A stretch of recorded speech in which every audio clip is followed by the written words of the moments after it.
রাতের গল্প। সঙ্গে আছি আমি, শ্রাবণ আহমেদ। শুনতে থাকুন। শুরুতেই বলে রাখি, গল্পটি একজন অ্যাম্বুলেন্স ড্রাইভারের জীবন কাহিনী নিয়ে তৈরি করা হয়েছে।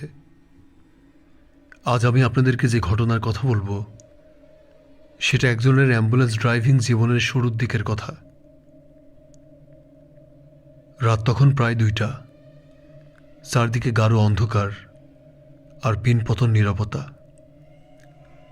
শহরের পাশ দিয়ে বয়ে যাওয়া নির্জন হাইওয়ে ধরে আমি তীব্র গতিতে অ্যাম্বুলেন্স চালিয়ে যাচ্ছিলাম। এই রুটে আমি নতুন, আর এর আগে কখনো এমন ভয়ঙ্কর অভিজ্ঞতা হয়নি। আজকে আমার ডিউটির প্রথম রাত। সহকারী কেউ ছিল না, আমি একাই চালক। নির্জন হাইওয়ে দিয়ে যখন যাচ্ছিলাম, হঠাৎ গাড়ির হেডলাইট মিটিমিটি করতে শুরু করলো। আমি কিছুটা ঘাবড়ে গেলাম। কিছু দূর যেতে না যেতেই অ্যাম্বুলেন্সটি বিকট শব্দ করে থেমে গেল। আমি নিচে নেমে এলাম। বুঝতে পারছিলাম না কি করব। মোবাইলে কোনো নেটওয়ার্ক নেই, আশেপাশে কোনো জনমানব নেই। ভয়ে ভয়ে এদিক ওদিক তাকাতে লাগলাম। হঠাৎ অ্যাম্বুলেন্সের পেছনের দরজাটা খোলার একটা শব্দ। আমি চমকে উঠলাম। আমার মনে হলো কেউ যেন ভেতর থেকে আমাকে ডাকছে, কিন্তু ডাকটা স্পষ্ট নয়, কেমন যেন গোঙানির মতো।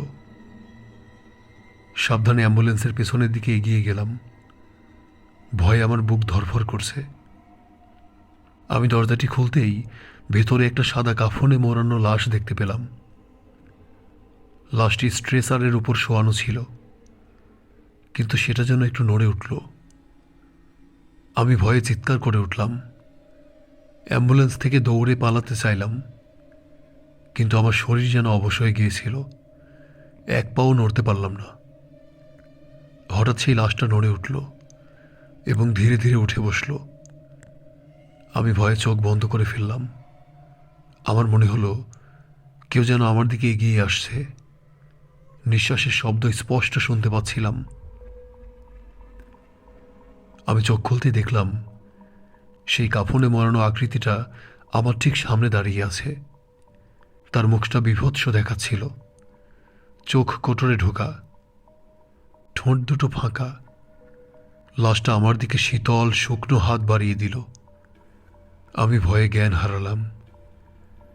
সকালে যখন আমার জ্ঞান ফিরল, তখন আমি নিজেকে একটি হাসপাতালে আবিষ্কার করলাম। ডাক্তার জানালেন আমি নাকি সারা রাত ধরে অজ্ঞান ছিলাম। আমার অ্যাম্বুলেন্সটি নাকি হাইওয়ের পাশে উল্টে পড়েছিল। আমি কোনো কথা বলতে পারলাম না, শুধু মনে মনে ভাবছিলাম আমি কি সত্যিই ভূত দেখেছিলাম, নাকি পুরোটাই মনের ভুল। কিন্তু সেই রাতের ঘটনাটা আমার মনে এমনভাবে গেঁথে গিয়েছিল যে না, আমি কাজ ছাড়তে পারিনি।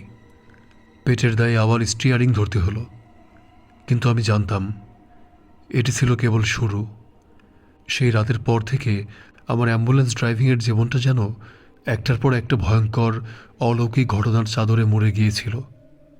আর প্রতিটি শিফটে মনে হতো এবার না জানি কোনো অশরীরই অপেক্ষা করছে পরবর্তী সওয়ারি হওয়ার জন্য।